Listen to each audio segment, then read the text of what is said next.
motorcycle company is better, Yamaha or Honda? That's a bit of a loaded question, don't you think?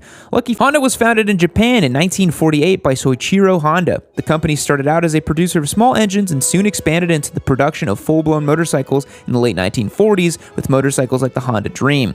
Since then, Honda has earned a reputation for producing reliable and high-quality motorcycles. In most parts of the developed world, Honda is a household name.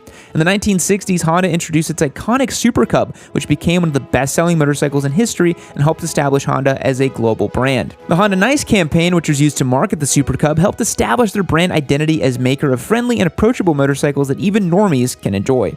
Since the release of the Super Cub, Honda has set many other motorcycle milestones with bikes like the CB750 that single-handedly bankrupted half of the motorcycle manufacturers at the time and redefined what a modern, advanced, and performance-oriented motorcycle could look like in the 70s.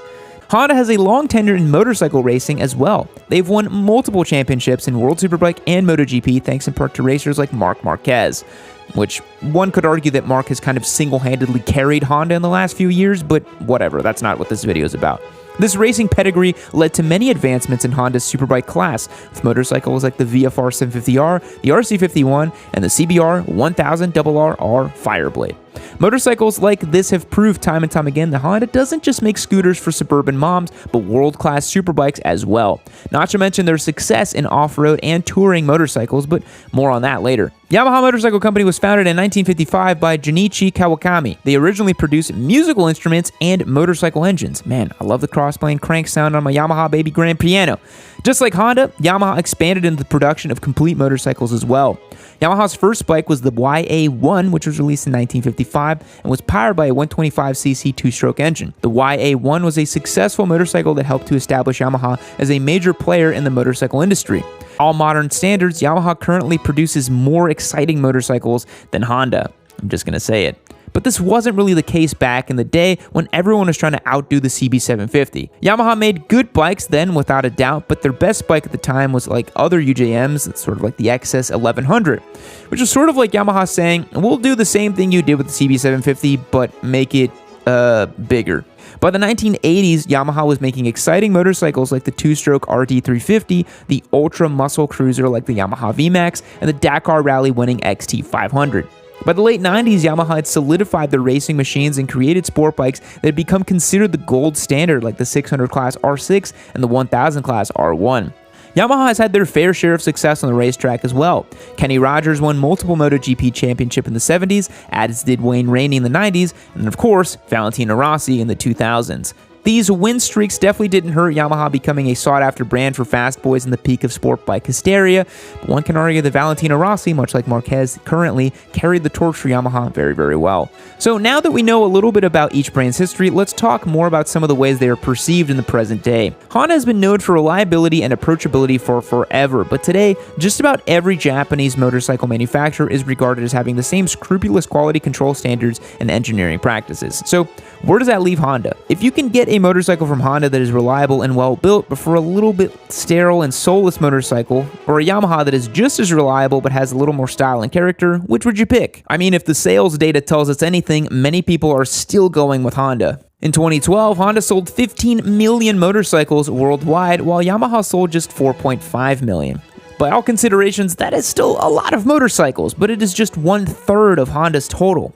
Whether these sales are a result of Honda still having earned the loyalty of customers through decades of reliability, or Yamaha's styling choices being a little too polarizing, still needs to be determined.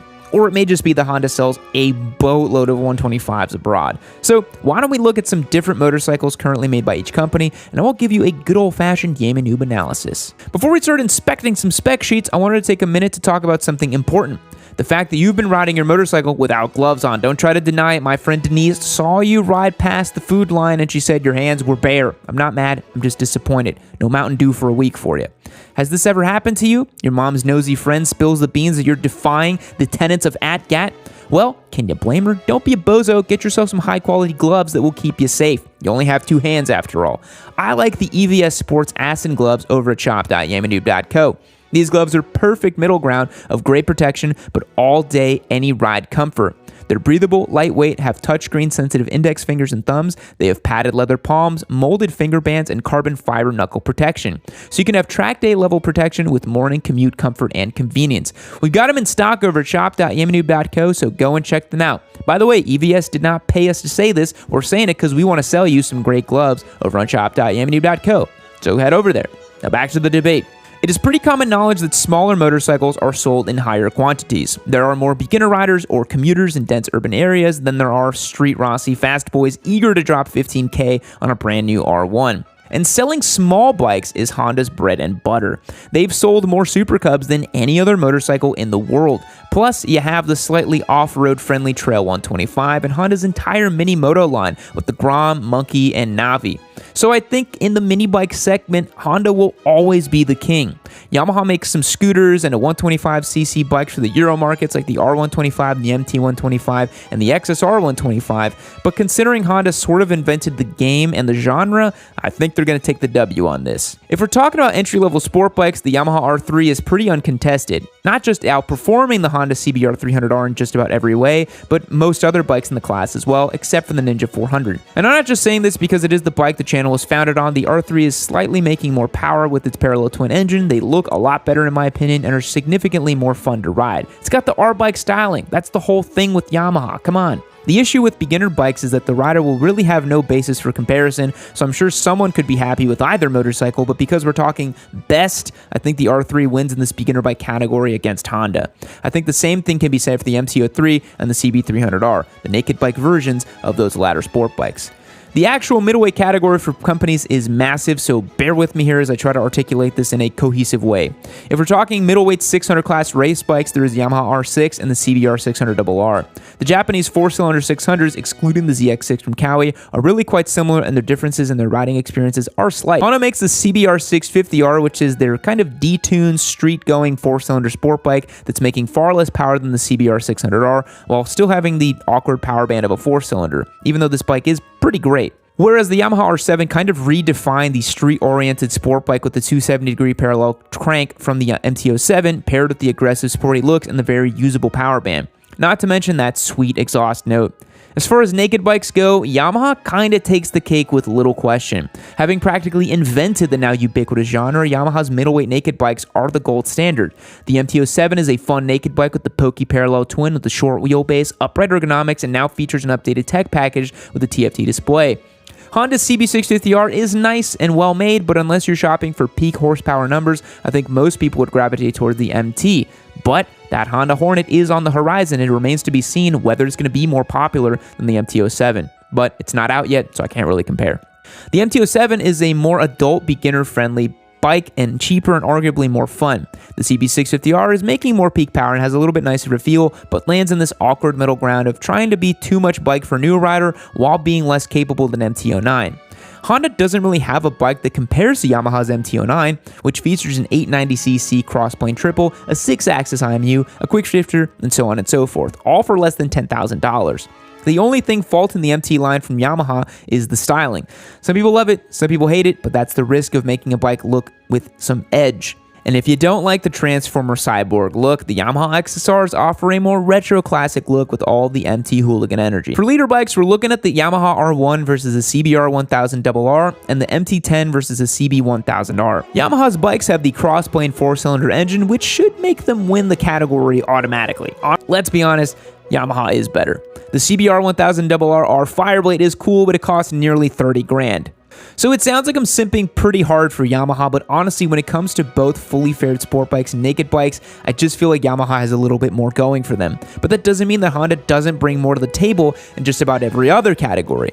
If you want a touring bike, Honda makes the Goldwing. That's it. Mic drop. You don't need to say anything else. If you want a cruiser, Honda makes the Rebel 300, 500, and 1100 compared to the Yamaha Bolt, which is just sort of a Sportster ripoff. The Rebel 1100 is a better buy, hands down. It has more modern features, a more powerful engine, and its own styling.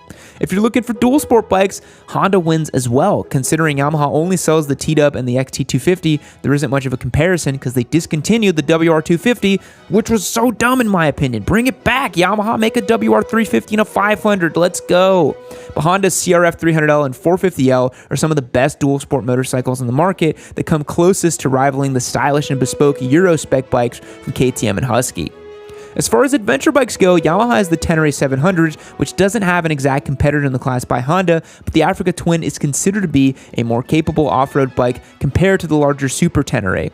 But the Africa Twin in base model trim is pretty cheap and kind of competes with the Tenere 700, but it's hard to say. In conclusion, Yamaha and Honda make great motorcycles. That much is obvious, but which is better? If you're a fast boy or a naked bike hooligan, Yamaha is the better option by far. Their bikes are exciting, have more pizzazz and character, and are every bit as reliable as Honda.